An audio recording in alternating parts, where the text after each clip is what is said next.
Red data book ಯಾವುದಕ್ಕೆ ಸಂಬಂಧಿಸಿದೆ? ನಶಿಸಿ ಹೋದ ಸಸ್ಯಗಳು ಹಾಗೂ ಪ್ರಾಣಿಗಳು. ಕೇಂದ್ರೀಯ ಹಾಗೂ ಸಂಬಂಧಿತ ರಾಜ್ಯ ಸಂಸ್ಥೆಗಳ ಜಲಸಂಪನ್ಮೂಲ ನಿರ್ವಹಣೆಯ ನಿರ್ದಿಷ್ಟ ಅಂಶಗಳ ಬಗ್ಗೆ ಗಮನಹರಿಸುತ್ತದೆ. ಕೇಂದ್ರ ಜಲ ಆಯೋಗವು ಯಾವುದನ್ನು ಗಮನಿಸುತ್ತದೆ? ಮೇಲ್ಮೈ ನೀರು. ಎರೆಗೊಬ್ಬರ ಈ ಕೆಳಗಿನ ಯಾವುದಕ್ಕೆ ಸಂಬಂಧಿಸಿದೆ? ಗೊಬ್ಬರದ ಸೃಷ್ಟಿ. ಹಾವಿನ ವಿಷದ ವಿರುದ್ಧ ನೀಡುವ ಪ್ರತಿ ವಿಷ ಹೊಂದಿರುವುದು ಪ್ರತಿಕಾಯಗಳು. ಜೇನು ಸಾಕಣೆ ಕೆಳಗಿನದಕ್ಕೆ ಸಂಬಂಧಿಸಿದ ಜೀವಶಾಸ್ತ್ರದ ಶಾಖೆಯಾಗಿದೆ. ಜೇನುನೊಣಗಳ ಪಾಲನೆಯ ಅಧ್ಯಯನ. ಎಲ್ಕೈ ಸ್ಮಾಜೈರೋಸೆನ್ಸ್ ಇದು ಇತ್ತೀಚೆಗೆ ಪತ್ತೆ ಹಚ್ಚಲಾದ ಡ್ಯಾಶ್ ಜಾತಿಯ ವೈಜ್ಞಾನಿಕ ಹೆಸರಾಗಿದೆ. ಚಿಟ್ಟೆ.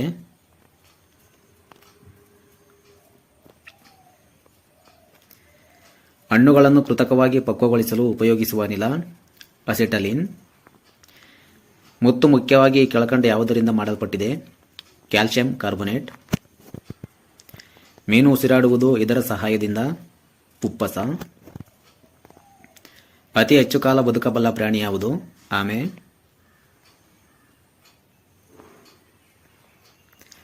ಈ ಹುಳುಗಳು ಯಾವುದೋ ಪರಾವಲಂಬಿ ಅಲ್ಲ, ಎರೆಹುಳು. ಯಾವ ಸಸ್ಯಗಳು ಮರುಭೂಮಿಯಲ್ಲಿ ಬೆಳೆಯುತ್ತವೆ? ಕಳ್ಳಿ. ಮಾವು ಹಣ್ಣಾಗಲು ಯಾವ ರಾಸಾಯನಿಕವನ್ನು ಬಳಸಲಾಗುತ್ತದೆ? Calcium carbide. ವಿಷರಹಿತ ಹಾವು ಹೆಬ್ಬಾವು.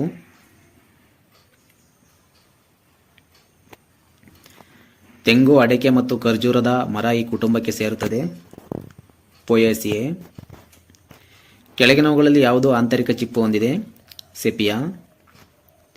ಭಾರತದ ಎಮ್ಮೆಗಳು ಕೆಳಗಿನ ಯಾವ ಜಾತಿಗೆ ಸೇರುತ್ತವೆ? ಬೋಸ್ ಲಫಸ್ ಟ್ರಾಗೋಕ್ಯಾಮೆಲೆಸ್.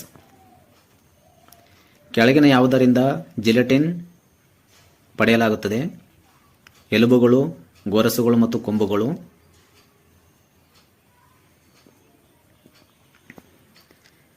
ದನಗಳ ಕರುಗಳಿಗೆ ಹೀಗೆ ಕರೆಯುತ್ತಾರೆ, ಬಫ್.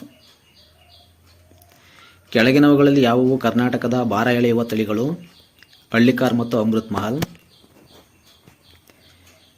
ಕೆಳಗಿನವುಗಳಲ್ಲಿ ಯಾವುದು ಗೋವುಗಳ ವಿದೇಶಿ ವಿಲಕ್ಷಣವಾದ ತಳಿಗಳ ಗುಂಪು?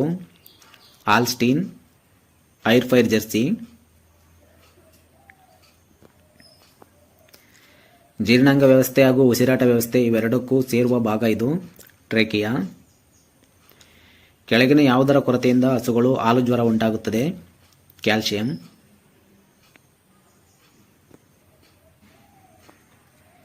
ದತ್ತಾಂಶದಲ್ಲಿರುವ ಅಂಗಗಳ ಒಟ್ಟು ತೂಕದಲ್ಲಿ ಮಿದುಳು ಮತ್ತು ಯಕೃತ್ತಿನ ತೂಕ ಶೇಕಡಾವಾರು ರೀತಿ ಯಾವ ಪ್ರಾಣಿಯಲ್ಲಿ ಅತಿ ಹೆಚ್ಚಾಗಿದೆ? ಕುರಿ. ಹಾವುಗಳು ವಿಷಗ್ರಂಥಿಗಳು ಉತ್ಪತ್ತಿ ಸಾಮ್ಯ ಹೊಂದಿರುವುದು ಕಶೇರುಕಗಳ ಲಾಲಾರಸ ಗ್ರಂಥಿಗಳು. ಒಂದು ಸಸ್ಯದ ಉತ್ಪನ್ನವಾದ ನೈಸರ್ಗಿಕ ರಬ್ಬರ್ನ ರಾಸಾಯನಿಕ ಹೆಸರು? ಲೇಟೆಕ್ಸ್. ಕೆಳಗಿನವುಗಳಲ್ಲಿ ವಾಹನ ಮಾಲಿನ್ಯದಿಂದ ಉತ್ಪತ್ತಿಯಾಗುವುದು ಕಾರ್ಬನ್ ಮೊನಾಕ್ಸೈಡ್.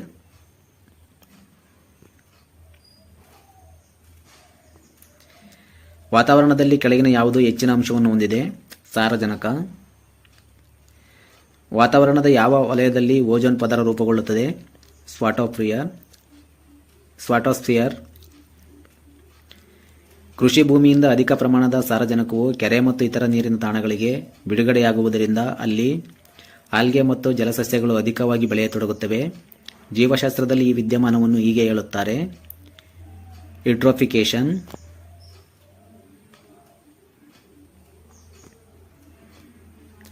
ಆಮ್ಲಮಳೆಯ ಕಾರಣವೇನು? ದಹನ ಕ್ರಿಯೆಯಲ್ಲಿ ಬಿಡುಗಡೆಯಾದ ಅನಿಲಗಳು ನೀರಿನೊಂದಿಗೆ ಸೇರುವುದು.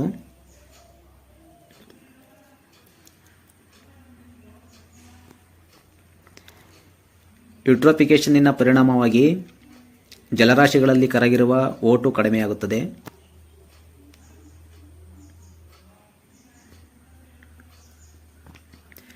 ವಾತಾವರಣದಲ್ಲಿ ಡ್ಯಾಶ್ ಇರುವ ಕಾರಣದಿಂದ ನಮ್ಮ ಸುತ್ತಲಿನ ನಿಕಟ ವಾತಾವರಣದಲ್ಲಿ ಓಜೋನ್ ರೂಪುಗೊಳ್ಳುತ್ತದೆ. ಮಿಥೇನ್. ಜೈವಿಕ ಅನಿಲವು ಮಿಥೇನ್ ಮತ್ತು ಇಂಗಾಲದ ಡೈಆಕ್ಸೈಡ್ ಮಿಶ್ರಣ. ತಾಜ್ ಮಹಲ್ ಅನ್ನು ಹಾಳು ಮಾಡುತ್ತಿರುವ ಮಾಲಿನ್ಯ ಸಂಬಂಧಿತ ಕಾರಣ ಪೆಟ್ರೋಲಿಯಂ ಶುದ್ಧೀಕರಣಗಾರದಿಂದ ಹೊರಬರುತ್ತಿರುವ ಉತ್ಪತ್ತಿಗಳು.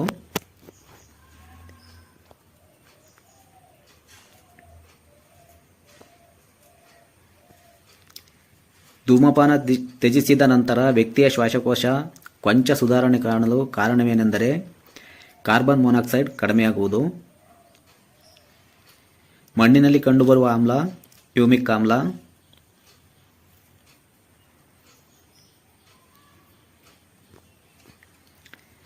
ವಾಹನಗಳು ಹಾಗೂ ಕೈಗಾರಿಕೆಗಳು ಉಗುಳುವ ಹೊಗೆಯಿಂದ ಅತಿ ಹೆಚ್ಚಿನ ಮಾಲಿನ್ಯತೆ ಉಂಟಾಗುವ ಪ್ರದೇಶದಲ್ಲಿ ಸಾಮಾನ್ಯವಾಗಿ ಈ ಕೆಳಕಂಡ ಅಂಶ ಕಂಡುಬರುತ್ತದೆ. ಸ್ಮಾಗ್. ಪಕ್ವವಾದ ಹಸಿರಿರುವ ಬಾಳೆಕಾಯಿಯನ್ನು ಪ್ಲಾಸ್ಟಿಕ್ ಚೀಲದಲ್ಲಿಟ್ಟರೆ ಅವು ಬಹುದಿನಗಳವರೆಗೆ ಹಸಿರಾಗಿಯೇ ಇರುತ್ತವೆ. ಆದರೆ ಅವುಗಳನ್ನು ಮಾಗಿದ ಕಿತ್ತಳೆ ಹಣ್ಣಿನೊಂದಿಗೆ ಗಾಳಿಯಾಡದಂತೆ ಇಟ್ಟರೆ ಕೆಲವೇ ದಿನಗಳಲ್ಲಿ ಅವು ಹಳದಿ ಬಣ್ಣಕ್ಕೆ ತಿರುಗುತ್ತವೆ. ಇದಕ್ಕೆ ಕಾರಣವೇನು? ಕಿತ್ತಳೆಯು ಇಥಿಲಿನ್ ಅನ್ನು ಉತ್ಪಾದಿಸುತ್ತದೆ. ಇದು ಹಣ್ಣು ಮಾಗುವುದನ್ನು ಪ್ರೇರೇಪಿಸುತ್ತದೆ.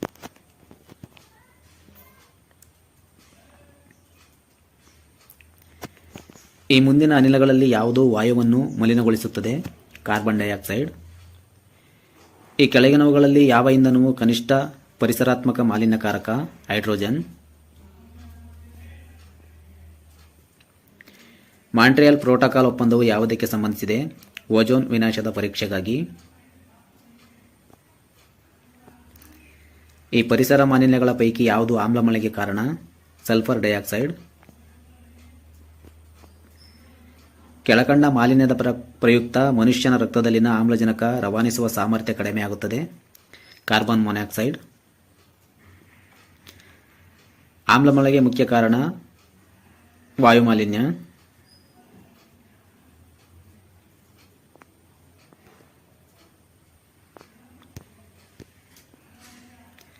ಕ್ಯೋಟೋ ಶಿಷ್ಟಾಚಾರದ ಪ್ರಧಾನ ಗುರಿ ಹಸಿರುಮನೆ ಅನಿಲಗಳನ್ನು ಕಡಿಮೆ ಮಾಡುವುದು. ಆಮ್ಲಮಳೆಗೆ ಕಾರಣ ಕೈಗಾರಿಕಾ ಮಾಲಿನ್ಯ. ಓಜೋನ್ ಅನಿಲವು ಭೂಮಿಯನ್ನು ಸೂರ್ಯನ ಅಲ್ಟ್ರಾವೈಲೆಟ್ ಕಿರಣಗಳಿಂದ ರಕ್ಷಿಸುತ್ತದೆ. ತ್ಯಾಜ್ಯ ನೀರಿನ ಬಿಒಡಿಯನ್ನು ಇದರ ಪ್ರಮಾಣವನ್ನು ಅಳೆಯುವುದರ ಮೂಲಕ ಅಂದಾಜಿಸಲಾಗುವುದು. ಆಮ್ಲಜನಕ ಬಳಕೆ.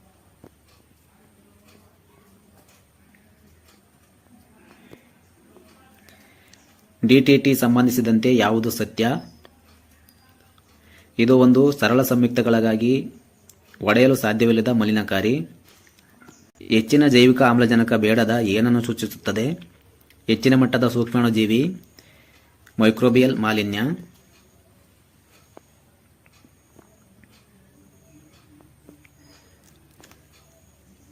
ಕ್ಲೋನಿಂಗ್ ಇದರಲ್ಲಿ ವಿಕಸಿತವಾದ ಹೊಸ ಪ್ರತಿನಿಧಿಯಾಗಿದೆ. ಜಿನೆಟಿಕ್ಸ್ ತಳಿಶಾಸ್ತ್ರ. ಶತಮಾನದ ತಂತ್ರಜ್ಞಾನ ಎಂದು ಯಾವುದನ್ನು ಭಾವಿಸಲಾಗಿದೆ? ಮಾಹಿತಿ ತಂತ್ರಜ್ಞಾನ. ಸೌಥೆಮ್ ಬ್ಲೋಟಿಂಗ್ ಎನ್ನುವುದು ಡಿಎನ್ಎ ಬೆರಳಚ್ಚು ಮುದ್ರೆಯಲ್ಲಿ ಬಳಕೆಯಾಗುವ ಒಂದು ತಂತ್ರ.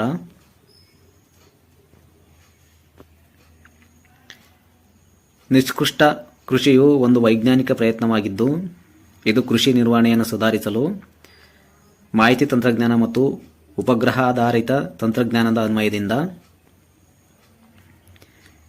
ವಿಜ್ಞಾನ ಮತ್ತು ತಂತ್ರಜ್ಞಾನಕ್ಕಾಗಿ ನೀಡುವ ಶಾಂತಿ ಸ್ವರೂಪ್ ಭಟ್ನಾಕರ್ ಪ್ರಶಸ್ತಿಯು ವಾರ್ಷಿಕವಾಗಿ ಇವರಿಂದ ನೀಡಲ್ಪಡುವುದು. CSIR. ಮಣ್ಣಿಲ್ಲದೆ ಅಗತ್ಯವಿರುವಷ್ಟು ರಾಸಾಯನಿಕ ಆಹಾರ ಒದಗಿಸಿದ ನೀರಲ್ಲಿ ಗಿಡಗಳನ್ನು ಬೆಳೆಸುವ ಕಲೆಯೇ ಹೈಡ್ರೋಫೋನಿಕ್ಸ್.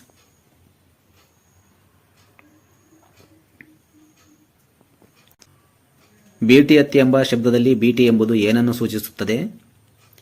ಬ್ಯಾಸಿಲಸ್ ತುರಿನ್ ಜಿಯೆನ್ಸಿಸ್. ಸ್ಟೆಮ್ ಸೆಲ್ ಸಂಶೋಧನೆಯಲ್ಲಿ ಸ್ಟೆಮ್ ಸೆಲ್ಗಳು ಎಂದರೆ ವಿವಿಧ ಅಂಗಾಂಗಗಳಿಗಾಗಿ ರೂಪುಗೊಳ್ಳುವ ಜೀವಕೋಶಗಳು.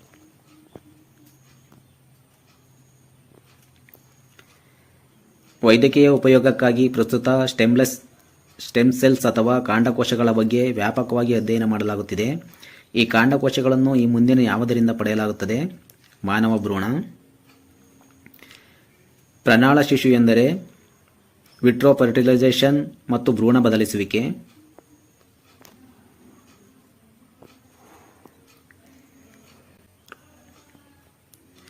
ವಿಜ್ಞಾನಿಗಳ ಅಂತಾರಾಷ್ಟ್ರೀಯ ತಂಡವು ಇತ್ತೀಚೆಗೆ ಬೆಳೆಸಲ್ಪಟ್ಟ ಯಾವ ಬೆಳೆಯ ಜೆನೆಟಿಕ್ ಕೋಡ್ ಅನ್ನು ಮೊದಲು ಮುರಿದಿರುವರು? ಗೋಧಿ.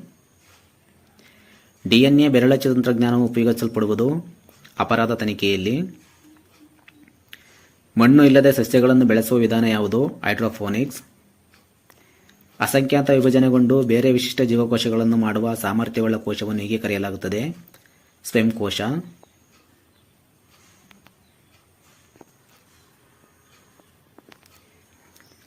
ಯೂಜೆನಿಕ್ಸ್ ಎಂದರೇನು? ನಿಯಂತ್ರಿತ ತಳಿವರ್ಧನೆಯ ಮೂಲಕ ಸಮೂಹದ ಸುಧಾರಣೆ. ಜೀವಾಂತರ ಸಸ್ಯ ಗೋಲ್ಡನ್ ರೈಸ್ ಉತ್ಪಾದಿಸಿದ್ದು ಈ ಕೆಳಗಿನವುಗಳಲ್ಲಿ ಯಾವುದನ್ನು ಒಳಗೊಂಡಿದೆ? Beta protein.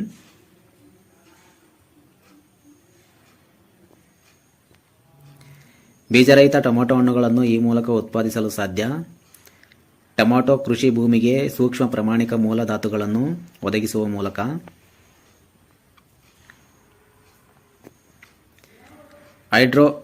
ಹೈಬ್ರಿಡ್ರೋಮಾ ತಾಂತ್ರಿಕತೆಯು ಈ ಕೆಳಗಿನ ಯಾವುದರ ವಾಣಿಜ್ಯ ಉತ್ಪಾದನೆಯ ಜೈವಿಕ ತಂತ್ರಜ್ಞಾನದ ಅಂಶವಾಗಿದೆ? ಏಕಕ್ಲೋನಿ ರೋಗ ನಿರೋಧಕಗಳು. ಆಲದ ಮರದಿಂದ ಇಳಿಬಿದ್ದಿರುವ ದಪ್ಪವಾದ ಬೇರುಗಳ ಹೆಸರು ಪ್ರಾಪ್ ಬೇರುಗಳು. ಶೀತಲ ಹೊಗೆ ಹಾಳಾಗುವಿಕೆಯು ಮೀನನ್ನು ಸಂರಕ್ಷಿಡುವ ಒಂದು ವಿಧಾನ. ಪ್ರಾಣಿಗಳು, ಸಸ್ಯಗಳು ಮತ್ತು ಇತರ ಸೂಕ್ಷ್ಮಾಣುಜೀವಿಗಳ ಪಳೆಯುಳಿಕೆಗಳು ಇಲ್ಲಿ ಕಂಡುಬರುತ್ತವೆ. ಸಂಚಿತ ಶಿಲೆಗಳು. ಇರುವೆಗಳು ಡ್ಯಾಶ್ ಮೂಲಕ ಸಂವಹನ ನಡೆಸುತ್ತವೆ. ಗೆರೋಮೋನ್ಗಳು.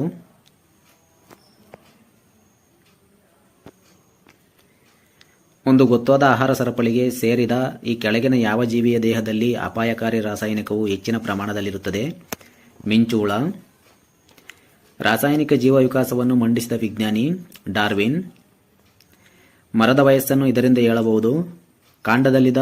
ಕಾಂಡದಲ್ಲಿನ ಉಂಗುರಗಳನ್ನು ಎಣಿಕೆ ಮಾಡಿ. ಮರದ ವಯಸ್ಸನ್ನು ಈ ಕೆಳಗೆ ಕಾಣಿಸಿದ ಯಾವುದರಿಂದ ನಿರ್ಧರಿಸಬಹುದು?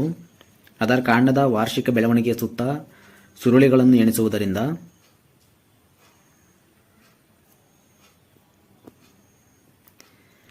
ಜೀವ ವಿಕಾಸವನ್ನು ವಿವರಿಸಲು ಚಾರ್ಲ್ಸ್ ಡಾರ್ವಿನ್ ಪ್ರತಿಪಾದಿಸದೇ ಇದ್ದ ಸಿದ್ಧಾಂತ ಬಳಕೆ ಮತ್ತು ನಿರ್ಬಳಕೆ ಸಿದ್ಧಾಂತ. ಜೀವನ ಉಗಮವಾಗುವ ಭೂಮಿಯ ವಾತಾವರಣದಲ್ಲಿ ಈ ಕೆಳಗಿನ ಯಾವ ಅನಿಲ ಇರಲಿಲ್ಲ? ಆಕ್ಸಿಜನ್.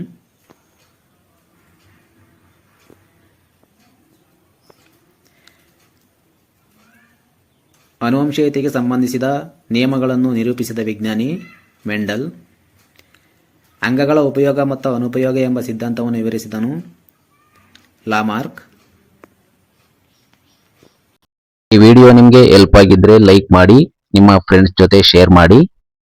ಇನ್ನಷ್ಟು ಕಾಂಪಿಟೇಟಿವ್ ಎಕ್ಸಾಮ್ಸ್ ವಿಡಿಯೋ ಬೇಕಾದ್ರೆ ನಮ್ಮ ಚಾನಲ್ ಸಬ್ಸ್ಕ್ರೈಬ್ ಮಾಡಿ.